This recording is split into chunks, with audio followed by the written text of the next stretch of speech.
وعباد الرحمن الذين يمشون على الأرض هونا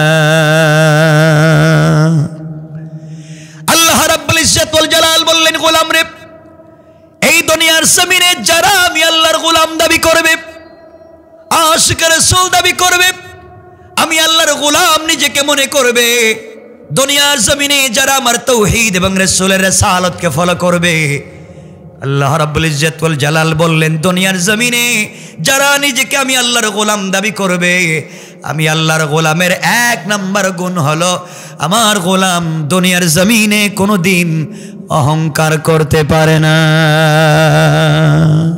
ঠিক কিনা বলেন কি করতে পারে না কিছু কয় না কেন এটা বুঝুন অহংকার করা যাবে আপনারা করেননি না আপনারা তো ওলিয়া উলিয়া মনে হইতেছে হেরা মনে সব শাহজালালের সাথে আইছে নাকি তাল্লা হেরা নাকি অহংকার করেন আমি একটু বুঝাইয়া দিই দেখেন করেননি আমি অবাস্তব কোনো জিনিস বলতে চাই না আমার বন্ধুগণ অহংকার করেন না কথা মানলাম বুঝেন এই এলাকায় এই সিলেটে যাদেরকে আল্লাহ বড় আলেম বানিয়েছেন শেখুল হাদিস মুফতি মুহাদ্দিস খতিব বানিয়েছেন ইউনিভার্সিটির রেক্টর বানিয়েছেন কলেজের অধ্যক্ষ অধ্যাপক প্রফেসর বানিয়েছেন আপনি আপনার জ্ঞানের কারণে অহংকার করতে পারেন না আপনি যদি আপনার জ্ঞানের কারণে অহংকার করেন যে আল্লাহ মুআল্লিমুল মালায়েকা ফেরেশতাদের শিক্ষকের মতো মহাজ্ঞানীকে অহংকার করবার অপরাধে রাজিম শয়তান বানিয়ে দিয়েছে আপনিও যদি আপনার জ্ঞানের কারণে অহংকার করেন আমার আল্লাহ আপনাকেও শয়তান বানাইয়া দিতে আমার আল্লাহর এক মিনিটও দেরি হবে না কোন ঠিক কিনা তাহলে আল্লাহর গোলামের এক নাম্বার গুণ অহংকার করা যাবে বলেন একসাথে বলেন যাবে না আল্লাহর গোলামের দুই নাম্বার গুণ আমার আল্লাহ বলছেন ওয়াইদা খাতাবাহুমুল জাহিলুনা قالوا سلاما আল্লাহ রাব্বুল ইজ্জত ওয়াল জালাল বললেন গোলাম রে এই দুনিয়ার জমিনে যারা আমি আল্লাহর গোলাম দাবি করবে আশিক রাসূল দাবি করবে আমি আল্লাহর গোলাম নিজেকে মনে করবে আমার গোলামের দুই নাম্বার গুণ হলো আমার গোলামকে কেউ গালি দিলে গালির জবাব দিবে না আঘাত করলে আঘাতের জবাব দিবে না মারলে মারের জবাব দিবে না গীবত শিকায়াত করলে জবাব দিবে না তাকে পিটালে জবাব দিবে না বরং আমি আল্লাহর গোলাম যারা দুনিয়ার জমিনে হবে আমার গোলামের দুই নাম্বার গুণ হলো গালি দিলে গালি না দিয়া গালির জবাবে ওই ব্যক্তির জন্য শান্তি আর সালামতের দোয়া করে যায় পড়েন সুবহানাল্লাহ তাহলে আল্লাহর গোলামের দুই নাম্বার গুণ গালি দেওয়া বলেন না যাবে আপনারা দেননি না আপনারা দিবেন কেমনে গালি কিছু হইলে কয় বাইরো কয়টা তোর বাপের লাঠি আছে আর কয়টা আমার আছে একটু দেখে লই বাইরো আয় ঠিক বলি নাই তো গালি দেয় না আপনাদের কথাবার্তা মনে হচ্ছে আমি উগান্ডার থেকে আসছি আপনাদেরকে চিনি না মনে আমি তো এই কন্ডিশনের লোক মোটামুটি আপনাদের সম্পর্কে আমার ধারণা আছে এজন্য আল্লাহর গোলামের দুই নাম্বার গুণ গালি দেওয়া যাবে আমাকে কথা দেন আজকের থেকে কাউকে গালি দিব না কিছু কয় না সবাই বলেন না একসাথে ইনশাআল্লাহ দেখেন গালি দিয়েন না আল্লাহর গোলামের তিন নাম্বার গুণ আমার আল্লাহ বলছেন ওয়াল্লাযীনা ইয়াবিতুনা লিরাব্বিহিম সাজ্জাদাও ওয়া কিয়ামা আল্লাহ রাব্বুল ইজ্জত ওয়াল জালাল বললেন এই দুনিয়ার জমিনে যারা আমি আল্লাহর গোলাম দাবি করবে আশিক রাসূল দাবি করবে নিজেকে আমি আল্লাহর গোলাম মনে করবে আমি আল্লাহর গোলামের তিন নাম্বার গুণ হলো আমার গোলাম বিপদে পড়ে গেলে রুকু করবে আমি আল্লাহর পায়ে সেজদা করবে আমি আল্লাহর পায়ে সুজদা ওয়া কিয়ামা সেজদা আমার জন্য দাঁড়ানো আমার জন্য আল্লাহর গোলাম যারা আল্লাহর পায়ে সাজদা করবে। সুতরাং এই আয়াতের ব্যাখ্যায় বোঝা যায় যারা আল্লাহর পা ছাড়া পীরের পায়ে সাজদা করে, মাজারে মাজারে গিয়া সাজদা করে, আল্লাহর কসম তারা আল্লাহর গোলাম হতে পারে না। ঠিক কথা বুঝতেছেন নি আমার? এজন্য আপনারা মাজারে গিয়ে সাজদা দেননি বাবা, পিসাবের পায়ে দেননি। বহুত লোক আছে বাপরে কই বুড়া, আপনি কিছু বুঝবেন না, বাপরে বুড়া ডাকে, কিন্তু বিদেশ থেকে টাকা পাঠায়, বিদেশ থেকে গরু ছাগল পাঠায় পিসাবের নামে। হ্যাঁ, কত নিচে নেমেছি আমরা। আল্লাহর গোলামের 4 নাম্বার গুণ আমার আল্লাহ বলছেন, ওয়াল্লাযীনা ইয়াকুলুনা রাব্বানা সরিফ আন্না আযাব জাহান্নাম ইন্না আযাবাহা কানা গারামা। আল্লাহ রাব্বুল ইজ্জত ওয়াল জালাল বললেন, গোলাম রে 4 নাম্বার গুণ হলো সাকারাত শুরু হয়ে যাওয়ার আগে, গারগারা শুরু হয়ে যাওয়ার আগে, কবরে চলে যাওয়ার আগে, মালাকুল মউত আজরাইল পৌঁছে যাওয়ার আগে আমার যেই গোলাম গোটা জিন্দেগির গুনার জন্যে আমি আল্লাহর দরবারে হাত উঠাইয়া তওবা শুরু করে দিবে, আমি আল্লাহ তার গোটা জিন্দেগির গুনাহগুলোকে মাফ করে জান্নাতি বলে ফয়সলা করে দিতে আমি আল্লাহর 1 মিনিটও দেরি হবে না। পড়েন সুবহানাল্লাহ। এজন্য আল্লাহর গোলামের 4 নাম্বার গুণ, আমরা তাওবা করব কার কাছে? এই 4 গুণ অর্জন করবার পর আল্লাহ বললেন সূরা আল আসরে, এই মানুষ জিন্দেগিতে ক্ষতিগ্রস্ত হবে না। কসম করে আল্লাহ বলছেন, ওয়াল আসর, সময়ের কসম, যুগের কসম, কালের কসম, এই লোক কোনোদিন ক্ষতিগ্রস্ত হবে না। আল্লাহ আগের আয়াতে বলছেন, ইন্নাল ইনসানা লাফি খুসর, নিশ্চয় সকল মানুষ ক্ষতিগ্রস্ত, কিন্তু তারা না যাদের মধ্যে 4 গুণ আছে। 1 নাম্বার আল্লাহ বলছেন ইল্লাল্লাযীনা আমানু, যারা ঈমান আনলো। 2 নাম্বার ওয়া আমিলুস সালিহাত, যারা নেক আমল করলো।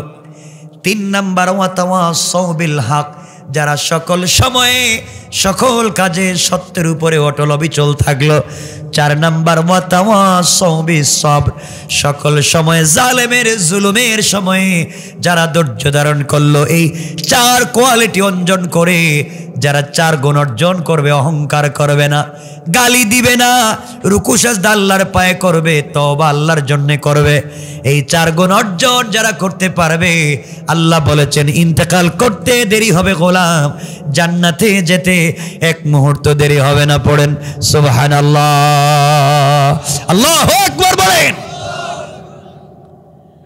আর এই গুণগুলা যাদের ভিতরে আছে, কোরআনে কারীমের 13 নম্বর পারা 14 নম্বর সূরা ইব্রাহিমের প্রথম আয়াতে আল্লাহ বললেন, আলিফ লাম রা, কিতাবুন আনজালনাহু ইলাইকা লিতুখরিজান নাসা মিনাজ যুলুমাতি ইলান নূর।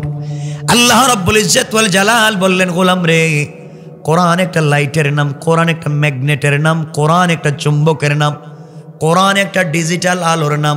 তোমরা যেখানে অন্ধকার পাবে, সমাজের যেই জায়গায় অন্ধকার থাকবে, ওই জায়গায় যদি কোরআন নামক লাইট লাগাইয়া দিতে পারো, অপসংস্কৃতি দিয়া কেউ কিছুই করতে পারবে না।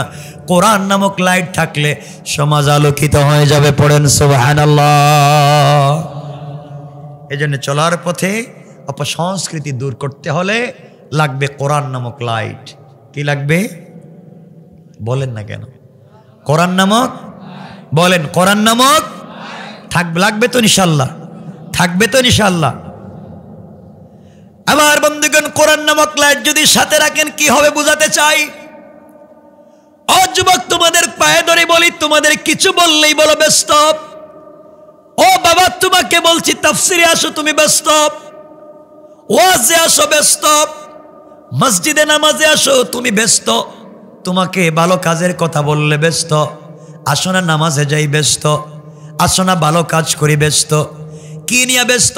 দুনিয়া নিয়ে ব্যস্ত, স্ত্রী নিয়ে ব্যস্ত, বাচ্চা নিয়ে ব্যস্ত, মা বাপ নিয়ে ব্যস্ত, দুনিয়ার সম্পত্তি নিয়ে ব্যস্ত, দেশে বিদেশে ব্যবসা নিয়ে ব্যস্ত।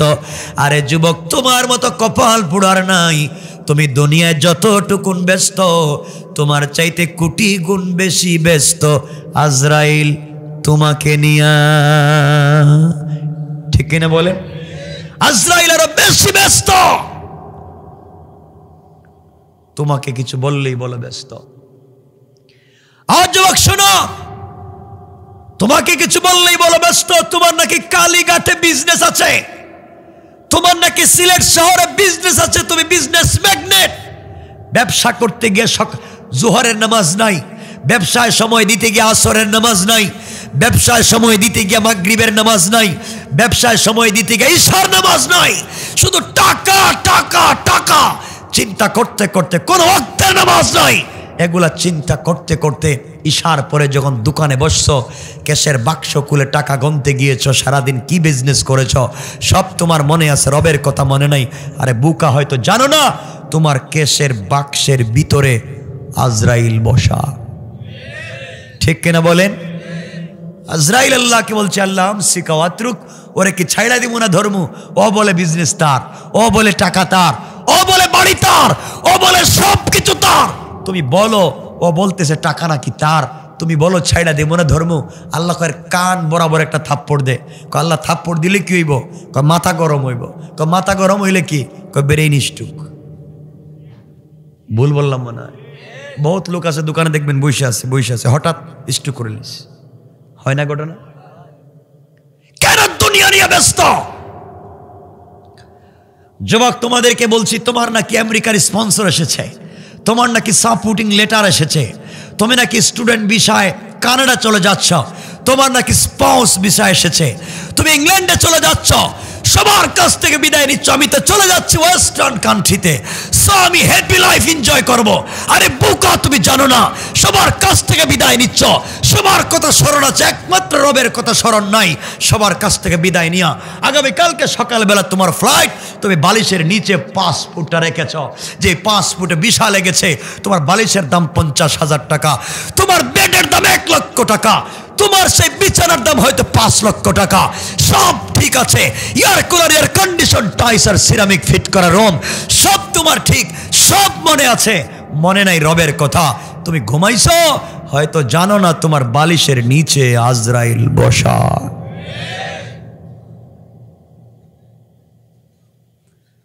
আজরাইল আল্লাহকে বলতেছে আল্লাহ, ও বলতেছে বাড়ি তার, ও বলতেছে 5 ফুটের ভিসা তার, সে আপনার না বইলেও আগামীকালকে যাইতে পারবে। আল্লাহ ওরে কি করা যায়? আল্লাহ কাছে দেশ না একটা থাপ্পড়। কলা থাপ্পড় দিলে কি হইব? শরীর গরম হইব, ঘামবো। শরীর ঘামলে কি হয়? Heart attack. হ্যাঁ, হয় না? মনে হয়নি? বহুত লোক দেখবেন আপনার সাথে আড্ডা মস্কারা থামসা করে রাত্রে ঘুমাইছে, সকালবেলা দেখা যায় মুখ বাঁকা হয়ে গেছে, মানে প্যারালাইসিস। হয় না? কে করেন? বলেন না, কে করেন? এজন্য আল্লাহকে চিনেন, আল্লাহর পথে ফিরে আসো। যুবক, তোমাদেরকে বলছি ভাই, তোমরা নাকি ব্যস্ত, আল্লাহর সাথে সম্পর্ক করো। এখানে অনেক যুবক বসে আছেন, এখানে কেউ আসেননি, আমি কতক্ষণ কথা বলবো? হঠাৎ যদি হুজুর চলে আসেন তাইলে তো হলো না। বলেন 12টা, ওকে, কষ্ট হবে না তো আপনাদের? শোনেন আমার বন্ধুগণ, আজকে সমাজকে নষ্ট করেছেন আপনারা। কিছু বললেই বলেন ব্যস্ত। যুবক বুঝো কি বলতে চাই। ওখানে অনেক যুবক আছো, আমার সামনে বসছো, তোমাদের কাজ হচ্ছে তোমরা কিছু বললেই প্রেম করো। তোমাদের প্রেম আছে আর তোমরা আছো, কিছু কয় না এরা, কিছু একটু হালকা পাতলা হইলো কিছু কও। ঠিক বলছি? ঠিক আসছো, প্রেম আছে আর তোমরা আছো। প্রেম তো করবা, কিন্তু জায়গা মতো তো করতে হইব। শোনো, তুমি যার সাথে প্রেম করেছো, তোমার প্রেমিকা, তার চামড়া নাকি স্টাইলিস্ট, তার চেহারা বিউটিফুল, তার বয়স এক্সট্রা অর্ডিনারি করা, তার কথা শুনলে তুমি ঘর বাড়ি ফালাইয়া কুত্তার মতো রাস্তায় বাইরে যাও। যার সাথে প্রেম করে মা বাবার সঙ্গে খারাপ ব্যবহার শুরু করেছ, যার সাথে সম্পর্ক করতে গিয়ে পড়ালেখায় লালবাতি জ্বালিয়েছ, যার সাথে সম্পর্ক করতে গিয়ে মা বাবার মুখে চুনকালি দিয়েছ, যার সাথে সম্পর্ক করতে গিয়ে বিদেশে 30 বছর থেকে সব টাকা পয়সা এই মেয়ের পিছনে খরচ করেছ। আরে বুকা, যার সাথে প্রেম করতে সারা রাত জেগে তার সাথে কথা বলেছ, তুমি জানোই না আজকের রাত্রে যদি ওই মেয়েটা মইরা যায় 72 ঘন্টার ভিতরে তার সুন্দর চামড়ার থেকে বের হবে পোকা। ঠিক কিনা বলেন? কার সাথে প্রেম? যুবক, তুমি কার প্রেমে পড়েছ? যুবক, তুমি যার প্রেমে পড়ে জিন্দেগি নষ্ট করেছ, যার জন্য অস্তিত্ব বিনাশ করেছ, তুমি জানো না সে হয়তো তোমাকে ধোঁকা দিতে পারে। আগামীকালকে সকালবেলা ঘুম থেকে উঠে ওই মেয়ে যদি তোমার চেয়ে স্মার্ট টাকাওয়ালা অন্য যুবককে পেয়ে যায়, তোমাকে ভুলে যেতে হয়তো 1 মিনিটও লাগবে না। কেন তুমি এই পথে যাও? রব তো আফসোস করে বলেছেন, ইয়া আইয়ুহাল ইনসান মা গাররাকা বিরব্বিকাল কারীম। এই মানুষ, তোদের কি হয়েছে? কে তোকে ধোঁকা দিয়েছে আমার মতো মহান রব থেকে? অথচ আল্লাযী খালাকাকা, আমি তোমাদেরকে তৈরি করেছি, তোমরা আমাকে চিনো না। প্রেম যদি করতে হয় রবের সাথে প্রেম করো। আমার রব তো আমার রাসূলের সঙ্গে প্রেম করেছেন। আমার রাসূলকে মাঝে মাঝে ডাক দিয়ে বলতেন, ইয়া আইয়ুহাল মুদ্দাসসির ইয়া আইয়ুহাল মুযাম্মিল কুম ফাআনজির ওয়া রাব্বাকা ফাকাব্বির ওয়া সিয়াবাকা ফাতাহির। ও চাদরওয়ালা চাদর খোলো, কম্বলওয়ালা কম্বলের নিচ থেকে বের হও। ও হাবিবুল্লাহ সরকারে কায়নাত, তুমি খাদিজার সঙ্গে কম্বলের নিচে ঘুমিয়ে আছো। আল্লাহু আরশ ইস্তাওয়া, রব আরশে আসিমে একা একা ভাল লাগে না। বন্ধু, তুমি ঘুমাচ্ছ, লা তাখুযুহু সিনাতুম ওয়ালা নাওম, তোমার প্রেমিক রব তো ঘুমায় না। একটাবার কম্বলের নিচ থেকে বের হও, খাদিজাকে ঘুম পাড়াইয়া দাও, ফাতেমাকে আরেক জায়গায় রেখে দাও। একটাবার ঘুম থেকে উঠে ঠান্ডা পানি দিয়ে ওযু করে সিজদায় দাঁড়াইয়া পড়ো সুবহান রাব্বিয়াল আলা। রব কথা দিয়েছে আরশে আসিমে থাকবো না, সাথে সাথে তোমার নামাজের জায়গায় হাজির হয়ে যাব। রব তো তার নাম। কেমনে সেই রবকে ভুলে যাও? কেমনে সেই রবকে ভুলে যাও? এ রবকে ভুলে যাইও না। রবের সাথে সম্পর্ক করো। রবের কাছে আসমান বলছে ইদাস সামাউন শাক্কাত, আল্লাহ আসমান কি ভেঙে দিব? আল্লাহ বলছে ভাঙিস না। জমিন বলছে ইদা জুলজিলাতিল আরদু জিলজালাহা, আমি কি জমিনে ভূমিকম্প দিয়ে সব নষ্ট করে দিব? করিস না। ইসরাফিল বলছে আমি কি সিংহায় ফুঁক দিব? আল্লাহ কয় না। কেন? আল্লাহ সব তো নাফরমান, একটাও তোমার কথা শুনে না, এদেরকে বাঁচায় লাভ কি? আল্লাহ বলে জানোস না, মোল্লার চক গ্রামের কিছু জোয়ান আর জোয়ানি, কিছু যুবক আর যুবতী, যাদের বডিতে জোয়ানি আছে, যাদের বডিতে যৌবন আছে, চাইলে সারা রাত্র জেনা করতে পারে, মদের বারে থাকতে পারে, ফেন্সিডিল ইয়াবা খাইতে পারে, তারা শয়তানি নাফরমানি করতে পারে। এই যুবক আর যুবতী জোয়ানি থাকবার পরেও হারাম কাজে লিপ্ত না হইয়া গভীর রাত্রে যখন ঠান্ডা পানি দিয়ে ওযু করে সিজদায় পড়ে আমাকে সুবহান রাব্বিয়াল আলা বলে ডাক দে, আমি আল্লাহ তাদের ভালোবাসায় সব ভুলে যাই। কেমনে সেই রবকে ভুলে যাও? এই জন্য রবকে ভুলে যাইও না। রবকে স্মরণ রাখো, কোরআনের সাথে সম্পর্ক রাখো। কোরআনের সাথে যদি সম্পর্ক হয় কি হবে তোমাদেরকে বুঝাচ্ছি। আমার মুসলমান বন্ধুগণ, গভীর মনোযোগ। আল্লাহর পয়গম্বর আখেরি জামানার নবী জনাবে মুহাম্মদ রাসূলুল্লাহ সাল্লাল্লাহু আলাইহি ওয়াসাল্লাম যেদিন হিজরত করে মক্কা থেকে মদিনায় যাবেন, ঘটনা বলবো না, শুধু কোরআনের সাথে সম্পর্ক থাকলে কি লাভ সেটা বোঝাতে চাই। রাসূল পাক যেদিন চলে যাবেন, জিবরিল আমিন হাজির হয়ে গভীর রজনীতে সালাম দিলেন। সালামের জবাব দিয়ে জিজ্ঞাসা করলেন, জিবরিল আমিন কেন এসছো? জিবরাইল জবাব দিচ্ছেন, ইয়া রাসূলুল্লাহ, ইয়া হাবিবাল্লাহ, পয়গম্বর আরবি, আপনি হিজরত করবেন ইয়াসরিবের দিকে, খেজুর বাগানের দিকে, অর্থাৎ মদিনার দিকে। আমার নবী আলীকে শোয়া দিলেন, দাঁড়িয়ে গেলেন, হিজরত শুরু করতে চেষ্টা করলেন, তৈরি হয়ে গেলেন। হঠাৎ কানে আওয়াজ আসলো, কানের পর্দায় ঠাস ঠাস করে আওয়াজ লেগে গেল। নবীজি শুনতে পাইলেন ঘরের চতুর্দিকে কাফেরেরা দাঁড়িয়ে আছে, নেজা নিয়া, তীর নিয়া, বল্লম নিয়া। আমার নবীজি ঘর থেকে বের হলে আঘাত করবে, মেরে ফেলবে, শহীদ করে ফেলবে। আল্লাহর পয়গম্বর সরকারে কায়নাত নবী আল্লাহকে ডাক দিয়ে বলছেন, আল্লাহ তাআলা আমি যদি এই মুহূর্তে বের হয়ে চলে যাই আমাকে কাফেরের আঘাত করবে, মেরে ফেলবে। আল্লাহ পাক বলছেন, বন্ধুরে তোমার ভিতরে অহংকার নাই, তোমাকে কেউ গালি দিলে জবাব দাও না, তুমি রুকু সিজদা আমি আল্লাহর পায়ে করো, তুমি সব সময় তো তওবা আমি আল্লাহর কাছে করো, তোমার ভিতরে ঈমান আছে, তোমার ভিতরে নেক আমল আছে, তুমি হকের উপরে সব সময় থাকো, জালেমের জুলুমে তুমি সবর করো, সবগুলা গুণ তোমার ভিতরে থাকবার কারণে আমার উপরে ভরসা করে তুমি যখন ঘর থেকে বের হয়ে যাবে, ঘর থেকে বের হওয়ার দায়িত্ব তোমার, আর হিফাজতের জিম্মাদার স্বয়ং আমি আল্লাহ। আল্লাহু আকবার। আমার বন্ধুগণ, এক পর্যায়ে আল্লাহর পয়গম্বর ঘর থেকে বের হয়ে যাবেন, হঠাৎ মনে পড়েছে রব তো বলেছেন যেতে পারি, ওয়ালাকিন লিয়াতমাইন্না কলবি, কিন্তু দিলের ভিতরে শান্তি পাচ্ছি না, কি থেকে কি হয়ে যায়। আল্লাহকে বলছেন, আল্লাহ তাআলা ওসিলার জন্য কিছু দেওয়ার জন্য আমি ওসিলা করতে পারি। আল্লাহ বললেন, বন্ধু তাহলে একটা কাজ করো, তোমার কাছে তো আছে কোরআন নামক ম্যাগনেটের লাইট, হাতের মধ্যে কিছু বালি নাও, হাতের মধ্যে কঙ্কর নাও, হাতের মধ্যে কিছু পাথর নাও, আর কোরআন নামক ম্যাগনেটের লাইট থেকে তেলাওয়াত করে ওই পাথর বালি অথবা কঙ্করের মধ্যে ফু দেয়া কাফেরদের উপরে নিক্ষেপ করো, এরপরে যা করে লাগে আমি আল্লাহ করব। আমার রাসূল বলছেন, আল্লাহ তাআলা কাফেরদের উপরে নিক্ষেপ করব কেমনে, কাফেররা তো চতুর্দিকে আছে, নিক্ষেপ করলে তো একদিকে যাবে। আল্লাহ ডাক দিয়া বলছেন, বন্ধুরে তোমার কাজ হলো হাতের মধ্যে বালি অথবা কঙ্কর পাথর নিয়ে কাফেরদের উপরে নিক্ষেপ করা, আর সকল কাফেরদের চুকে চুকে পৌঁছে দেওয়ার জিম্মাদার স্বয়ং আমি আল্লাহ। কথা বুঝতেছেন আমার আপনারা? আমার বন্ধুগণ, আমার নবী হাতের মধ্যে কঙ্কর নিলেন, বালি নিলেন, পাথর নিলেন, কোরআন থেকে আল্লাহর কথা মতো তেলাওয়াত করলেন, ওখানে ফু দিলেন, দরজা খুললেন, সামনের দিকে তাকাইয়া কঙ্করগুলা সামনের দিকে মারলেন। কাফের কয় দিকে?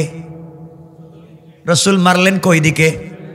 একদিকে আঘাত করলেন, একদিকে নিক্ষেপ করলেন, তাকাইয়া দেখেন চতুর্দিকের কাফেরের চোখে পৌঁছে গিয়েছে। সবাই চোখগুলাকে রগড়াতে লাগলো, চোখগুলাকে মুছতে লাগলো। নবীজি তাকায়া দেখেন পিছন দিকে চলে গিয়েছে। সবাই যখন চোখ মুছতে লেগেছে, আল্লাহ রাসূল তো চলে গেলেন, কেউ দেখলো না। আমি ঘটনা বলছি না, কথাগুলো দিল দিয়ে শোনেন। একদিকে মারলেন, চতুর্দিকে পৌঁছে গেল। রাসূল পাক মদিনায় পৌঁছে গেলেন। আল্লাহ একদিন ডাক দিয়ে বলছেন, বন্ধুরে বলো তো ওই দিন কেমনে বাঁচলে? একদিকে মারলা, চতুর্দিকে কেমনে গেল? মারলা তো সামনের দিকে, পিছন দিকে কেমনে গেল? ডাইনে বামে কেমনে গেল? জবাব দাও। রাসূল পাক বলছেন, আল্লাহ তাআলা কেমনে গিয়েছে আপনি তো জানেন। আমার আল্লাহ জবাব দিলেন, ওয়ামা রামাইতা ইয রামাইতা ওয়ালাকিন্নাল্লাহ রামা। আমার আল্লাহ বললেন, বন্ধুরে তুমি যখন আমার উপরে ভরসা করে কোরআন নামক ম্যাগনেটার লাইটকে সামনে নিয়া আমি আল্লাহর উপরে বিশ্বাস করে পাথরগুলা সামনের দিকে নিক্ষেপ করেছো, সাথে সাথে তোমার হাত থাকে নাই, ওটা আমি আল্লাহর কুদরতের হাত হয়ে গিয়েছে। আর আমি আল্লাহ আমার হাত দেয়া সকল কাফেরদের চোখে চোখে পৌঁছে দিয়েছি। পড়েন সুবহানাল্লাহ। এই আল্লাহ বললেন আমার তেলাওয়াতকৃত আলোচ্য আয়াতে, কিতাবুন আনজালনাহু ইলাইকা লিতুখরিজান নাসা মিনাজ যুলুমাতি ইলান নূর। আল্লাহ রাব্বুল ইজ্জত ওয়াল জালাল বলছেন, শুনো রে গোলাম, সমাজকে যদি বিষাক্ততার থেকে বাঁচাতে চাও, সমাজকে সুন্দর করতে চাও, কোনো জিনিস দেয়া হবে না, কোরআন নামক লাইট দেয়া। যে কোরআন অন্ধকারকে আলোকিত করতে পারে, ওই কোরআন ছাড়া সমাজকে পরিষ্কার করবার কোনো পথ নাই। কোন ঠিক কিনা? এই জন্য চলার পথে আর লম্বা করবো না, 12টা হয়ে গেছে। চলার পথে আমরা সকল সময় এই কোরআনকে সাথে রাখবো ইনশাআল্লাহ। কথা বলেন না ইনশাআল্লাহ? সবাই বলেন না ইনশাআল্লাহ?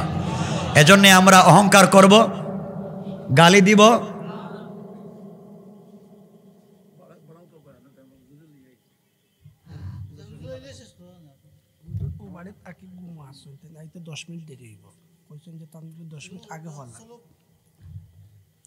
আমার বন্ধুগণ কথাগুলো বুঝেন।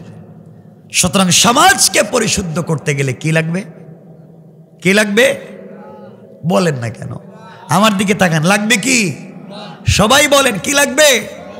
কোরআন লাগবে। এই কোরআন থাকলে কি হয়? কোরআনকে কাজে লাগাও, কোরআনকে আঁকড়ে ধরো। আমার বন্ধুগণ কথাগুলো দিল দিয়ে শুনেন। এই কোরআনের সাথে যদি আপনাদের সম্পর্ক হয়ে যায় কি হবে বোঝাতে চাই, মনোযোগ দিয়ে শোনেন। আমার রাসূল পাক সাল্লাল্লাহু আলাইহি ওয়াসাল্লাম একবার আবু বকরকে সাথে নিয়ে কাবা চত্বরে পৌঁছে গেলেন। কোরআন থাকলে কি হয় বুঝাবার জন্য বলছি, বুঝেন। আমার ওই কাবা চত্বরে পৌঁছে গেলেন। হযরতে আবু বকর বসে আছেন, আমার নবী আবু বকরের রানীর উপরে মাথা রেখে শুয়ে আছেন। নবীজি বলছেন, আবু বকর আজ আমি শুয়ে শুয়ে কোরআন তেলাওয়াত করব, তুমি শুনবা। আবু বকর বলতেছেন, পয়গম্বরে আরবি এর চাইতে বরকতের কি হতে পারে? আপনি কোরআন তেলাওয়াত করবেন, আমি শুনবো, এর চাইতে মজার আর স্বাদের কিছু হতে পারে না। বন্ধুগণ এক পর্যায়ে রাসূল পাক সাল্লাল্লাহু আলাইহি ওয়াসাল্লাম কাবা চত্বরে আবু বকরের রানীর উপরে মাথা রেখে শুয়ে আছেন, কোরআন থেকে তেলাওয়াত করতেছেন। আবু বকর তেলাওয়াত শুনতেছেন। মনে হচ্ছে আবু বকর বলতেছেন, আমার যদি 1000 বৎসর চলে যায় এত মধুর কণ্ঠের তেলাওয়াত মনে হয় পেটে কোনোদিন খিদে লাগবে না। আমার বন্ধুগণ, যার উপরে কোরআন নাজিল হলো তিনি তেলাওয়াত করেন। এইভাবে বিশ্বনবী তেলাওয়াত করে যান। আবু বকর সিদ্দিক রাদিয়াল্লাহু তাআলা আনহু তেলাওয়াত শুনতেছেন। কথাগুলো দিল দিয়ে বুঝেন। এক পর্যায়ে হযরতে আবু বকর রাস্তার দিকে তাকায়া দেখেন একজন মহিলা হাতের মধ্যে বড় বড় কিছু পাথর নিয়ে, কাঁধের মধ্যে পাথরের বস্তা নিয়ে আবার রাসূলের দিকে আসতেছে। বুঝাতে চাই কোরআন থাকলে কি হয়, মনোযোগ দিয়ে বুঝেন। আমার রাসূলকে আঘাত করবার জন্য যখন আসতেছে, আবু বকর ডাক দিয়ে বলছেন, ইয়া রাসূলুল্লাহ, ইয়া হাবিবাল্লাহ, পয়গম্বরে আরবি, কোন কাফের যদি আপনাকে আঘাত করে, কোন মহিলা যদি আপনাকে বেইজ্জত করে, এর চাইতে লজ্জার, এর চাইতে অপমানের কিছু দুনিয়ার জমিনে হতে পারে না। আপনি আমাকে বলেন না কেন যে আসতেছে তাকে শাস্তা করে দেই। আমার নবী মুচকি হাসি বললেন, না রে আবু বকর, আল্লাহ বলেছেন কেউ যদি আমাকে আঘাত করবার জন্য আসে, কেউ যদি আমাকে মারবার জন্য আসে, কেউ যদি আমাকে বেইজ্জত করবার জন্য আসে, আমি যেন কোরআন থেকে তেলাওয়াত করি। আল্লাহ পাক বলছেন, কোরআন থেকে যদি তেলাওয়াত করে কোরআন সঙ্গে রাখি, যত বড় বিরুদ্ধবাদী আর জালেম হোক না কেন আল্লাহ তা থেকে আমাকে হেফাজত করে দিবেন। পড়েন না সুবহানাল্লাহ। আমার বন্ধুগণ, এক পর্যায়ে হযরতে আবু বকর তাকায়া দেখেন যেই মহিলা হাতের মধ্যে পাথর নিয়ে আসতেছে সে তো উম্মে জামিল, আমার নবীর চাচি, আবু লাহাবের স্ত্রী, নবীজিকে মারবার জন্য আসতেছে। আবু বকর বলছেন, ইয়া রাসূলুল্লাহ, উম্মে জামিল যদি আপনাকে আঘাত করে, এর চাইতে লজ্জার কিছু নেই। আপনার চাচি এবং বিআইন, আপনাকে আঘাত করলে লজ্জায় থাকবার মতো কিছুই থাকবে না। আপনি আমাকে অর্ডার দেন, আমি ওকে শাস্তা করে দিই, দুনিয়া থেকে উঠাইয়া দেই। নবীজি বললেন, আবু বকর, না না, আমি কাউকে আঘাত করব না। আমার কাছে তো পৃথিবীর সব থেকে বড় অস্ত্র আছে, তার নাম আল কোরআন। আমি কোরআন থেকে তেলাওয়াত করে যেতে চাই, আল্লাহ পাকের মাধ্যমে আমাকে হেফাজত করে দিবেন। পড়েন না সুবহানাল্লাহ। হযরতে আবু বকর দেখেন বিশ্ব নবী শুয়ে আছেন, আমার রাসূল পাক সাল্লাল্লাহু আলাইহি ওয়াসাল্লাম আবু বকরের রানের উপরে শুয়ে আছেন। আমার নবীজি কোরআন তিলাওয়াত করেন, আবু বকর দুই কানে শোনেন, নবীজিকে দুই চোখ দিয়ে দেখেন। এমন সময় উম্মে জামিল দৌড়াইয়া দৌড়াইয়া হযরতে সিদ্দিক আকবরের সামনে এসে রাসূলে পাকের সিনা বরাবর দাঁড়ায়া আবু বকরকে ডাক দিয়া বলছে, আবু বকর, তোমার বন্ধু মুহাম্মদ ইবনে আব্দুল্লাহ কোথায়? মক্কায় খুঁজে পাইলাম না। আবু বকর আশ্চর্য হয়ে গেলেন, কি বলতে চায়? রসুল তো আমার রানের উপরে মাথা রেখে শুয়ে আছেন, আমি রসুলকে দেখি, তার তেলাওয়াত শুনি। উম্মে জামিল আমার নবীর সামনে দাঁড়াইয়া আমারে দেখে, রসুলরে দেখে না। সুবহানাল্লাহ দরকার নেই না, সুবহানাল্লাহ আগামী বছর কেমন বাজে বছর সুবহানাল্লাহ লাগাই বছর। সবাই পড়েন না একটু জোরে সুবহানাল্লাহ পড়েন। কত বড় আশ্চর্য কারবা! হযরতে আবু বকর সিদ্দিক বলছেন, রসুল আমার রানে শুয়ে আছেন, আমি রসুলকে দেখি, তার তেলাওয়াত শুনি, আর রসুলে পাকের সামনে দাঁড়াইয়া উম্মে জামিল আমারে দেখে, রসুলকে দেখে না। একটু জোরে পড়েন না সুবহানাল্লাহ। উম্মে জামিল বলছে, আবু বকর, তোমার বন্ধু মুহাম্মদ ইবনে আব্দুল্লাহকে দেখি না। আবু বকর চিন্তা করলেন, আমাকে দেখে রসুলকে দেখে না, যখন দেখে না বলবার দরকার নাই। তিনি বলেন, আপনি আসছেন, খুঁজে দেখেন নবীজি কোথায় আছেন। আমার বন্ধুগণ খুঁজতে লাগলো, পুরা কাবা গড় চত্বরে সব আশেপাশে খুঁজলো, কোথাও রসুল নাই। আবার নবীজির সামনে দাঁড়ায়া আবু বকরকে ডাক দিয়া বলছে, আবু বকর রে, তোমার বন্ধু মুহাম্মদ ইবনে আব্দুল্লাহ আমার ভাতিজা এবং বিয়াই, খুঁজে পেলাম না, কোথায় গেল তাকে জানাইয়া দিও। আমি যদি কোথাও পাই মক্কায় আস্ত রাখবো না, তাকে মেরে ফেলবো, হত্যা করব। পাথর নিয়ে এসেছি, এই জন্যে তাকে খুঁজে পেলাম না। আবু বকর বলছেন, পাগল তো এমন পাগল না যে তুই আমার সামনে আইসা আমাকে দেখোস, রসুলকে দেখোস না। আল্লাহু আকবার!